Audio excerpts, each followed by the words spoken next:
Assalomu alaykum. Kres kompaniyasiga hujjat tayyorlash haqida gaplashayotgan edik. Hozirgacha aytgan hujjatlarimiz uchun hech qanday pul talab qilinmaydi. Faqat kserokopiya uchun pul xarajat qilishlaringiz mumkin. Anketa to'ldirganlaringizdan Kres kompaniyasi sizlarga ekzamindan o'tib berishni so'raydi va vaqtlaringiz qachon, qaysi vaqtga belgilashni sizlar aytasizlar. Bir haftadan keyin, 10 kundan keyin desalaringiz ham shunga qarab yozadi.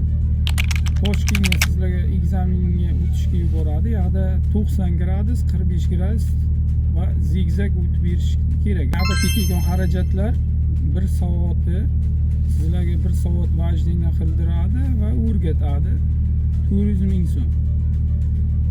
Bir kunda 1 soatga shug'ullansalaringiz bo'ladi. Shunga qarab hisobini chiqaraverasiz. Vajdina 400 ming so'm, keyin turar joy kerak, yeb ichish kerak. Shunga qarab necha kunga olishga o'zlaringiz belgilaysizlar. Xohlasalaringiz 10 kurs, xohlasalaringiz 5 kurs, 5 kurs degani 5 kun faqat 1 soatdan kuniga sizlarga o'rgatadi. Ki ekzamin topshiraman desalaringiz, ekzaminga alohida 500 ming so'm berasiz. Ekzamindan o'tganlaringizdan keyin sizlarga ular ekzamin olganlar Kres kompaniyasiga sizlarning videolaringizni yuboradi. Kres kompaniyasi sizlarning videolaringizni ko'rib chiqadi va ekzamindan o'tgan, o'tmaganliklaringizni ular belgilaydi. Agar ikkitasidan o'tib 90 gradus, 45 gradusdan o'tib zigzagdan o'tolmagan bo'lsalaringiz, qaytadan zigzagda topshirib berishlaringizni so'raydi. Ikkitasidan o'tolmasalaringiz, ikkitasini qaytadan topshirib berishni so'raydi.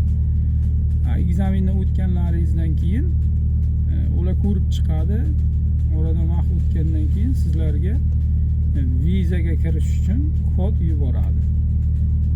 Keyin video davomida hali aytib boramiz. Hamma xarajatlar o'zim qilgan xarajatlarimni aytib beraman. Sizlarga nimaga qancha ketgan, ularni ham aytib o'tamiz. Ko'kalar, men Samarqand viloyat Pasaron tumanidan va 2025-yil 5-mayda Kres firmasiga ishga keldim. O'shandan beri Kres firmasiga ishlab kelaman. Hozir mana 8 oy 1 kun bo'libdi. Bugun 6-yanvar 2026-yil. Shunga hujjat qilishga tushunmayotgan bo'lsa, qo'ldan kelgancha yordam beramiz.